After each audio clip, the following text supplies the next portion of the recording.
Good morning. कल के class में हमने महमूद गजनवी के बारे में चर्चा शुरू की थी और आज भी हम उसी टॉपिक को ही आगे बढ़ाएंगे।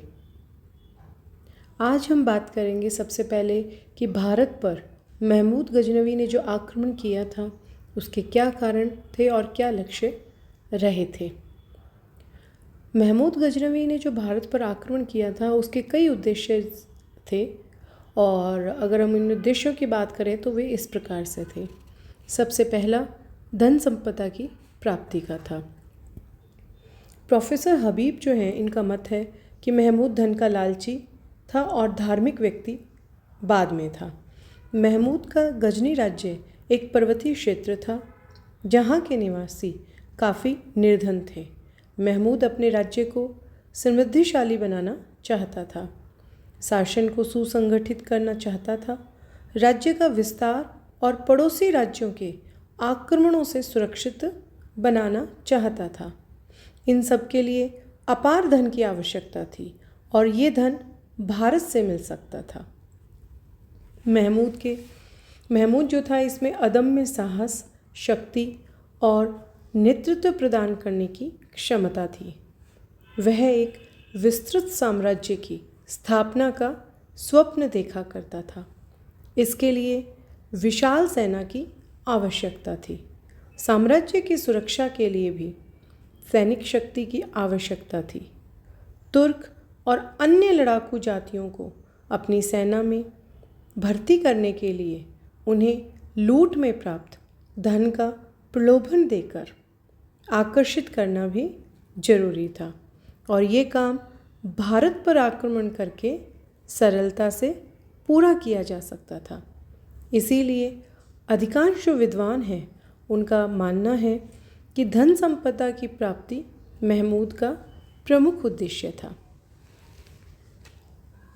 इसके अलावा हाथियों को प्राप्त करने की लालसा जो है उसकी वजह से भी महमूद ने भारत पर आक्रमण किया, ऐसा कुछ विद्वानों का मानना है।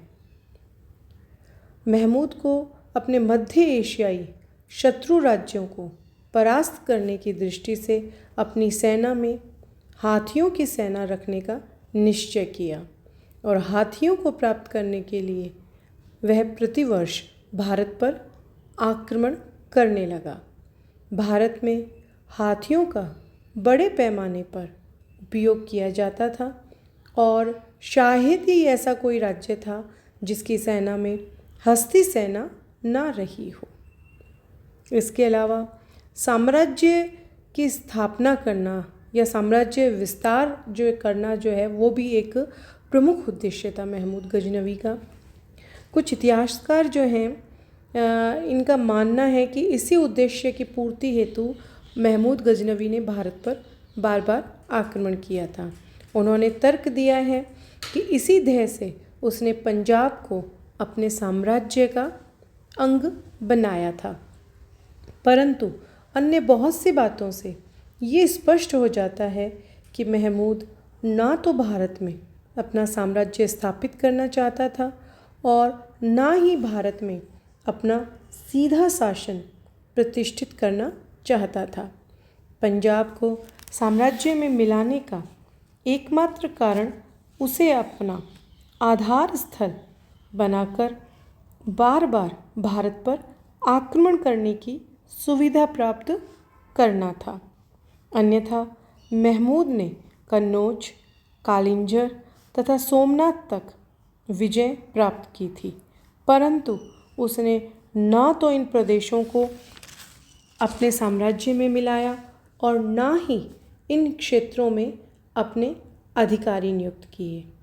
इसका मुख्य कारण था कि यदि वह भारत में साम्राज्य स्थापित करने की सोचता तो उसे मध्य एशिया के अपने पैतृक राज्य को खो देने का भय था। इसके अलावा भारत की गर्म जलवायु भी तुर्कों को पसंद नहीं थी और वे लंबे समय के लिए भारत जैसे मुल्क में रहना नहीं चाहते थे। अब अगर हम अगले कारण की बात करें या अगले उद्देश्य की बात करें तो वह था इस्लाम धर्म का प्रचार करना।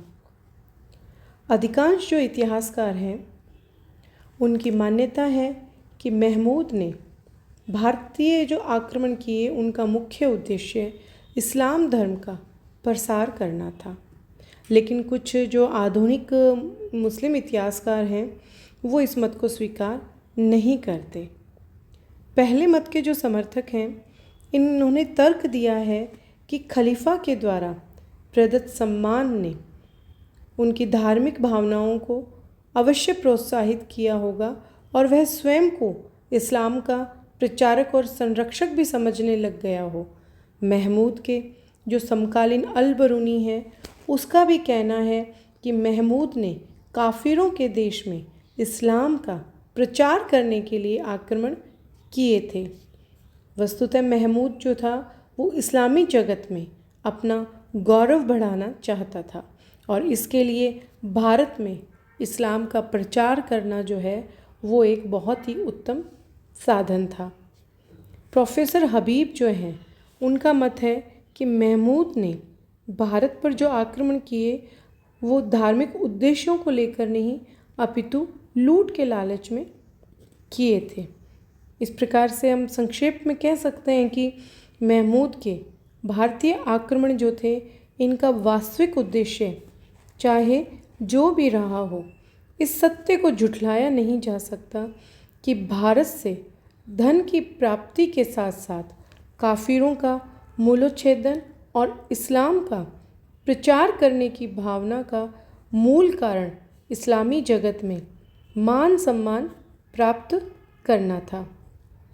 हिंदू देवी देवताओं की मूर्तियों को तोड़ने फोड़ने के कारण ही वह अपने आप को बुत शिकन यानी कि मूर्ति भंजक कहता था। ये उसके धार्मिक पक्ष को उजागर कर देती है। अब हम बात करेंगे कि महमूद गजनवी के द्वारा जो भारत पर आक्रमण किए गए थे उनके बारे में। महमूद गजनवी जो है उसके आक्रमणों के बारे में सर हेनरी इलियट और डॉक्टर ईश्वरी प्रसाद जो हैं ये बताते हैं कि महमूद ने 1000 ईस्वी से लेकर और 1027 ईस्वी तक भारत पर कुल 17 बार जो है आक्रमण किया था। और इन आक्रमणों में अगर हम प्रमुख आक्रमणों की बात करें तो उसका जो पहला आक्रमण था वो 1000 ईस्वी में हुआ और ये जो प्रथम आक्रमण था इसका ध्येय हिंदू शाही राज्य के सीमांत दुर्गों को जीतना था। जीते हुए दुर्गों में अपने अधिकारियों को नियुक्त करके वह वापस गजनी लौट गया था। इसके अलावा जो महमूद गजनवी का छठा अभियान था जो कि नगरकोट पर किया गया था वह 1008 और 9 ईस्वी में किया गया था। ये भी उसका एक महत्वपूर्ण अभियान था।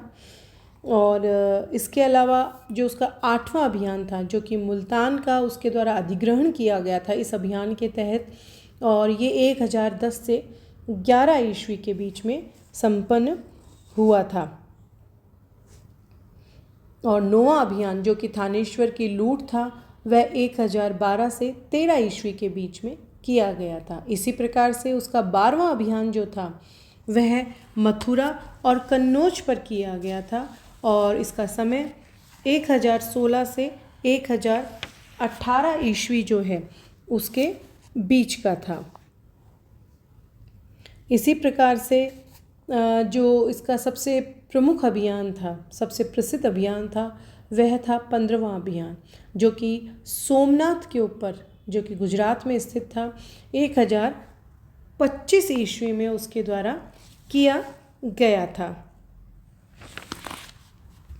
इस प्रकार से महमूद गजनवी जो है इसके द्वारा कई आक्रमण किए गए और उसका जो अंतिम आक्रमण था वह महमूद का जाटों के ऊपर किया गया 1027 ईस्वी में अभियान था।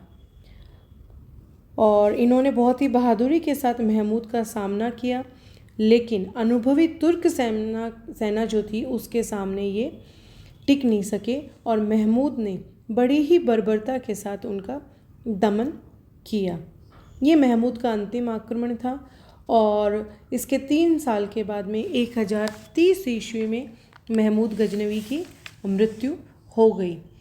लाहौर में गजनवी वंश का जो अंतिम शासक था वह खुसरव मलिक था, जिसे मोहम्मद गौरी ने कैद करके 1192 ईस्वी में मार दिया था। इस प्रकार से अगर हम बात करें कि मथुरा के बारे में, तो उत्बी जो है उसने मथुरा के वैभव के बारे में लिखा है कि महमूद ने एक ऐसा शहर देखा जिसका कि वैभव स्वर्ग के समान था।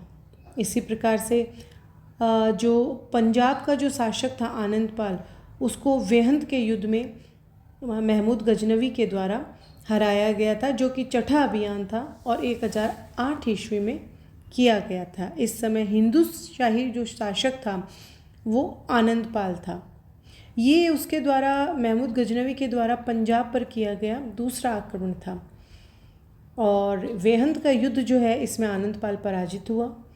इस युद्ध में प्रतिहार शासक, राज्यपाल और चंदेल शासक गण ने आनंदपाल की मदद के लिए सेनाएं भेजी थी।